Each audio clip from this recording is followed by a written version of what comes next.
नमस्कार. तर जाणून घेऊयात आज आलेले ताजे कांद्याचे बाजारभाव. सर्वांना विनंती करतो शेवटपर्यंत व्हिडिओ बघा. चॅनलवर नवीन असाल तर सबस्क्राईब करा. सध्या जर बघितलं तर आज पुणे गोल्टीकडेमध्ये जर बघितलं तर गोल्टी कांदा जवळपास 2,500 ते 3,000 रुपयापर्यंत पाहायला मिळत आहे. ॲव्हरेज क्वालिटीचा जो माल आहे तो जवळपास आपल्याला 3100 ते 3500 रुपयापर्यंत पाहायला मिळत आहे. यानंतर नंबर 2 क्वालिटीचा जो कांदा आहे तो जवळपास 3700 ते 3800 रुपयापर्यंत आपल्याला पाहायला मिळत आहे.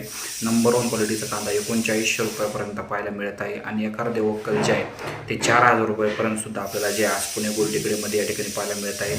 खरे आणि ताजे बाजारभाव शेतकरी मित्रांनो आपण देत असतो. सर्वांना विनंती करतो जास्तीत जास्त व्हिडिओ व्हॉट्सअपद्वारे शेअर करा. चॅनलवर नवीन असाल तर सबस्क्राईब करा. कांदा बाजारभाव जरी हळूहळू तेजी येत असले तरी आता पट्ट्या तुम्ही शेअर करू नका, कारण पट्ट्या शेअर झाल्या तर त्यामुळे शेतकऱ्यांचंच नुकसान होतं आहे. त्यामुळे जे आहे तुमचा बाजारभाव तुम्हाला चांगला मिळाला, देव करू अजून चांगला बाजारभाव मिळवा, मात्र पट्ट्या शेअर करू नका. पट्ट्या तुमच्यापर्यंतच ठेवा, कारण बाजारभाव ढासण्याचं हे एक प्रमुख कारण असतं. धन्यवाद.